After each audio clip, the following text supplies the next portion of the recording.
Mark Lyon here, helping you be the person your horse deserves. And today I had a person ask me a question about how I get such good horses when I'm doing clinics and stuff like that. They had watched me over several years, and I've always had a good horse that I was riding. And they asked me, do all of your horses act that good just because of your training, or do you have a special trick to get to be mounted on good horses? And I had some basic ideas on kind of how I get that to happen, because I do like to be on a good horse, but I didn't have any concrete reasons. And so I thought, I should clarify that and kind of get that a little bit better outlined. And so I did. Next few weeks and month, I guess, I kind of outlined my program, and I got it kind of, lined out. So I'm going to share that with you. It may or may not help you when you are getting your next horse, or when you're looking for a horse. But it's how I do it. So the first part, I like to find analogies, and I'm going to use the analogy of hiring an employee.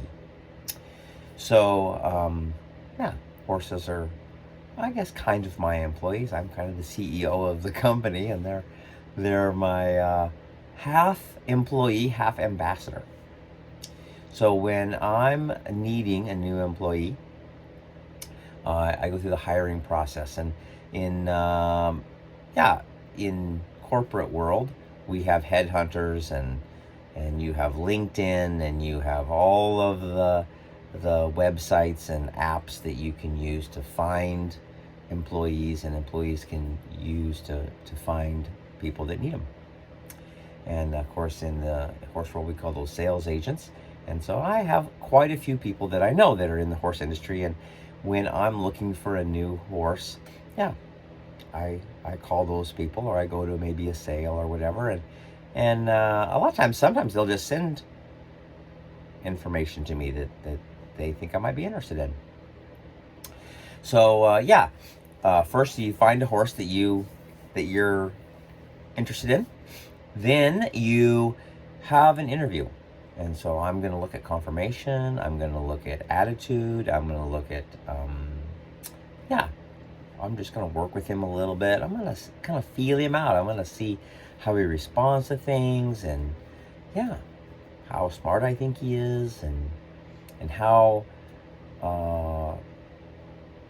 good he's going to be for the program that I'm looking for him to fulfill. So we have got that done, and I decide I am looking for that horse. And also, I'm looking for a horse that I can add value to, right? So some people, they don't want to add value to the horse. They want one that's already trained and ready to go. And so I am the opposite. I'm looking for a horse that I can add value to, so that he has some room for me to add some value to him. So we agree on a price, and then I buy him. The next thing is onboarding. And for me, that means making sure he's got a current dental. His teeth are good. They've been done. He's been wormed recently. He's up to date on his shots. He's had his feet done recently. So I either do that or have somebody do that. Very quickly. He also needs a current Coggins and health papers, so that he can go with me if I need to go somewhere. So that's onboarding. Next is orientation, and that normally for me is about a week. I want to make sure he's familiar with the cues that I use when I direct him forward and backward and left and right and different gaits and all that good stuff. And then also expectations. He may not know what the expectations are. And so we go through some of those. You're supposed to stand tied and not paw. You're supposed to, standing still while getting saddled. There's just a ton of things. There's a lot of you know how it is the first couple weeks of work. There's, he gets introduced to the rest of my herd, so he gets to meet the rest of the crew. So yeah, there's all those things in that first week. Those are just letting him get familiar with the routine, and yeah, all that good stuff. Start working, start integrating him into the lifestyle. So for the next month, they're generally on probation.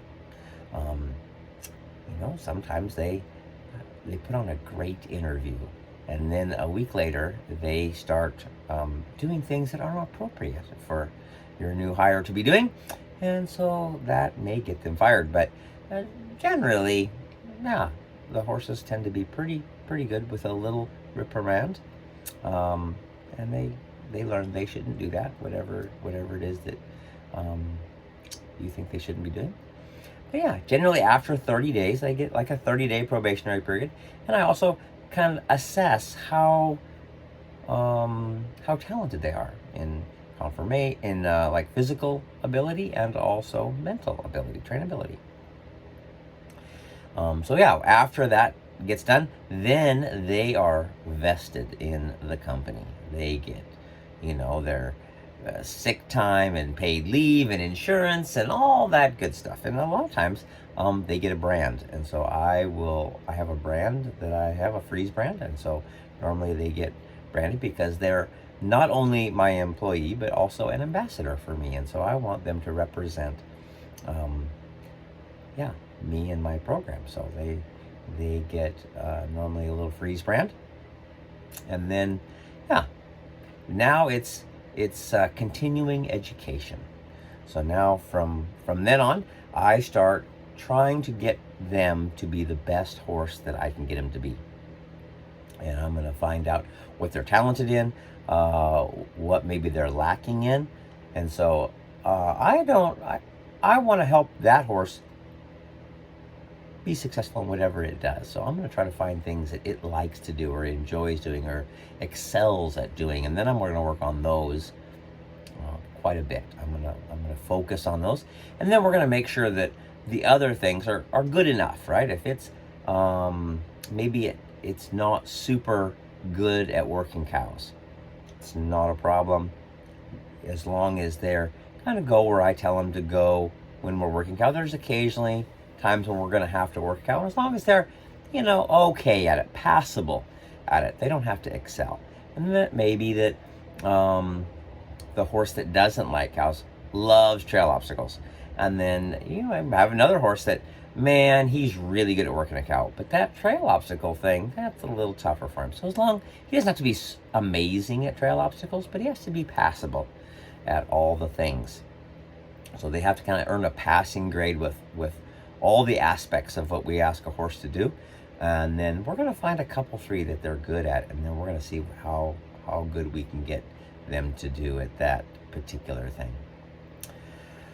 So yeah, and with mine, my program is a kind of a well-rounded deal. They do a little liberty, they do a little cow working, we rope a little bit. My horses need to be able to help me start colts, so they got to be a pony horse. So yeah, and in fact, in another video, I'm gonna go over all the things that I ask my horses to be at least proficient at, and there's quite a list. So yeah, we'll go over that in another video. But yeah, get them pretty good at, and then we just try to get them better every day that I'm riding them or working with them. I just try to get them a little bit better at whatever it is we're working on. And then also we start marketing them. I'm proud of my horses, and I want to also show how good they are to other people. So I'll put a video out once every week or two, just show what we've been doing, what we've been working on, some trail obstacle that they're doing, some competition that we've done, whatever it is that we're working on. So also helps inspire other people to get out and work with their horse and see if they can get their horse to do it. So something I do. And then also I know that I may not be that horse's permanent home. He may go off to do bigger and better things. And that's one thing that I like to do is help my horses reach their potential. I want them to live their best life, and it's been very rewarding to me to see, I guess, in the past 10 years I've sold 6, 8 horses, um, and and when I go on clinic tour, a lot of times I go back to the same spot every year, and some of those horses are at those clinic spots because people that have been in those clinics have just fallen in love with that horse and just had to have it, so they had to buy it from me. So it's fun to watch those horses, and also how much that horse really benefits that person's life, and also watching that horse just get a life that's almost like a vacation to them. They don't have to work near as hard as they did with me. So yeah, my horses don't have to work a ton. It's not like I'm a slave driver. But we work, we do some things. It's not vacation. But generally, when that horse has been with me for a year or two, he's got a really good work ethic, and he has got some skills that he's good at. And so when he goes to his next home, he often doesn't have to work as hard as he used to when he was working with me. And it's nice to be able to teach a horse some skills and get them to a level where for the rest of their life they only have to work half as hard as they used to, and they get a life that's more rewarding for them, and they get to help the client too. The human gets a chance to experience that relationship with that horse that's really wanting to do what they want him to do. So it's so much fun to do that. I tell people I like to sell my horses for whatever I can get out of them for the most amount of money, for 2 reasons. Number one, it repays me for the time and hours that I've spent putting in the horse, and generally it's not that much. Like I don't get paid very much by the hour for the hundreds of hours that I've spent getting that horse better. But the other thing is if somebody's willing to pay a good amount of money to buy my horse, I feel pretty comfortable that that person's going to take care of that horse. And if that horse needs some veterinary care or a surgery or something in its future, that it's going to get a chance to get that, right? If somebody buys a horse for $500 or $1,000 or $1,500, sometimes they just don't have the monetary means to be able to get that horse the care that it needs sometimes. Everybody's got a budget. So if I can get that horse, if somebody's willing to pay a pretty good fee, $15,000, $20,000, $30,000 for my horse, then I feel very comfortable that those kind of people that have made that investment are willing to do whatever is necessary to keep that horse in the shape that they want it. They have a good feed program. They get all of the medical issues taken care of, and they get it the vet care that it needs. And so yeah, it's nice. And it's been really fun watching the horses go through that and really provide some really great benefit to the new owners. So anyway, that is my program. So that's what I do. Like I say, I like to buy them, and I like to be able to buy a horse that I can put some real value into and really make that horse's future way better than if I hadn't owned it. So that's my goal, is to get it better, and also to provide value to its new owner, so that the new owner also gets a recipient of the skill and effort that I've put into it. So anyway, that's my deal. Hope this tip helps, and hope you find that your new dream horse. Catch you guys later.